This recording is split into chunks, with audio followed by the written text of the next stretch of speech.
प्रधानमंत्री नरेंद्र मोदी आज अपनी चुनावी जनसभा को बक्सर में संबोधित कर रहे थे। यहाँ उन्होंने एनडीए प्रत्याशी मिथिलेश तिवारी के पक्ष में वोट मांगा और यह कहा कि मिथिलेश तिवारी को दिया गया एक एक वोट सीधे नरेंद्र मोदी को पहुंचेगा। यह जनसभा बक्सर के चुनाव पर कितना असर डालेगी, यह जानने के लिए हम कुछ लोगों के साथ मौजूद हैं। आप तो बीजेपी के वर्कर हैं, क्या लगता है कितना असर डालेगी ये? सबसे बड़ा चीज बताने की जरूरत नहीं, तो आप लोग देखे हैं। सबसे बड़ा चीज है कि आज के जनसभा के बाद बक्सर में कुछ लड़ाई ही नहीं है, सीधे एक तरफा हम लोग जीत रहे हैं। और इस चुनाव के बाद हम अगली बार से, इस चुनाव के बाद आप देखिएगा रिजल्ट के बाद कि लोग के विपक्ष में बैठने के लिए गठबंधन पिछले बार करना पड़ा था, और गठबंधन करने के बावजूद भी विपक्ष में देखने के कहीं मिलेंगे नहीं।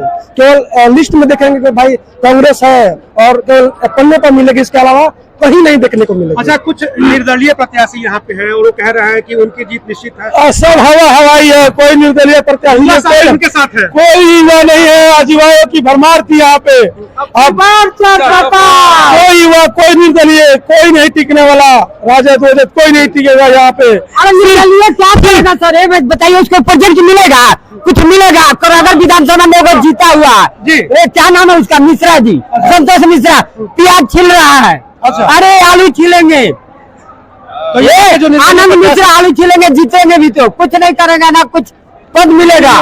ये निर्दलीय का कोई वैल्यू नहीं है, ना घर का रहेगा ना घाट का रहेगा। क्या कह देंगे आप लोगों को? मोदी जी क्या चीज नहीं किया? गरीबों के लिए पक्का मकान दिया, गरीबों के लिए राशन दिया, गरीबों के लिए रोड बनाया, क्या नहीं मोदी जी किया है? वो लीडर मोदी जी है, विश्व का आश्चर्यजनक नेता है, वो लीडर मोदी। जोश में है, क्या नाम है? हाँ, मैं श्यामानंद पांडे नाम है मेरा। मैं 10 सालों से मोदी जी को जिता रहा हूँ। मैं उत्तर प्रदेश में भी था जोगी जी के साथ, वहाँ भी सनातन का इतिहास बनाने के लिए मैं अयोध्या में था, रामकथा पार्क में, जोगी जी को जिताया। मैंने गुजरात में भी था, गुजरात में भोपाली टैलियो कराया। मैं कतारग्राम में था भूपेंद्र पटेल के पास, कतारग्राम अध्यक्ष उपाध्यक्ष जीतेंगे ना मोदी? आम आदमी पार्टी का दोनों जीतेंगे ना? हाँ सर, ठीक है। आपको क्या लगता है यहाँ क्या स्थिति रहेगी आज की जनसभा के बाद? बदलाव होगा क्या? बक्सर में कोई लड़ाई नहीं है, ये सनातन की धरती है, भगवान श्री राम की शिक्षा स्थली है। यहाँ पर तो कोई भी आसुर आ जाए, कोई कालनेमी आ जाए अपना रूप चरित्र बदल के, उसको यहाँ पे कोई शरण नहीं मिलने वाला है। राष्ट्र यज्ञ चल रहा है, उसमें भारतीय जनता पार्टी बक्सर से जिता करके इस राष्ट्र यज्ञ पे जो प्रज्वलित करेगी उसे और आगे बढ़ाएगी। अच्छा, आज अश्विनी चौबे जी नहीं दिखाई दिए यहाँ पे, तो उसका कितना असर होगा? देखिए, चौबे जी हम लोग के राष्ट्रीय नेता है, अलग अलग जगह उनका कार्यक्रम रहता है, उसके हिसाब से आते जाते हैं। ऐसा कोई तय नहीं है कि बक्सर में आएंगे। राष्ट्रीय नेता है भारतीय जनता पार्टी के। अच्छा, क्या लगता है, आप युवा हैं, क्या लगता है कि युवा क्या कनेक्ट हो पा रहे हैं आपके प्रत्याशी मिथिलेश तिवारी के साथ? बिल्कुल बिल्कुल, तो निर्दलीय प्रत्याशी दावा कर रहे हैं, उसमें उसका क्या? कोई निर्दलीय प्रत्याशी मैदान में है ही नहीं। झूठ सच का हवा बना हुआ है। हम लोग मिथिलेश तिवारी जी हमारे बक्सर से 2 लाख से वोटों से जीत रहे हैं। देखिए, 2 धारा की लड़ाई है। या तो आप देश के साथ रहिए, राम भक्त बन के रहिए, राम विरोधियों के साथ रहिए, या फिर देश विरोधियों के साथ रहिए। तीसरा इसमें कोई नहीं आने वाला, ना कोई पनपने वाला है। जो तीसरा आ रहा है वो बहुत साफ हो जाएगा। 2 जून के बाद जाकर के वो भी कहीं कथा पूजन शुरू करेगा और उससे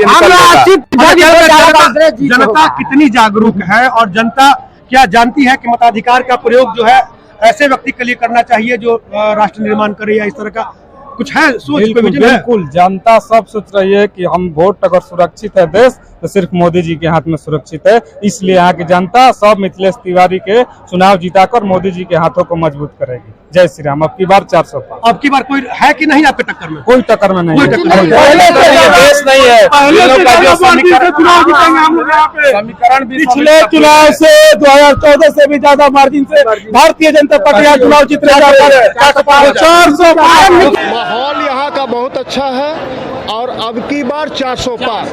400 पार एकदम पक्का। हम वोट काटने से कोई फायदा नहीं है। हम लोग को बस यही कहना है कि मोदी सरकार पूरा केंद्र में बन रही है, हम सभी को मोदी सरकार को वोट के देके विजयी बनाना चाहिए। जब रिजल्ट आएगा तो जितना इंडी गठबंधन वाला है और उसका जो चेला चमचा है, सबको दिल का दौरा पड़ेगा।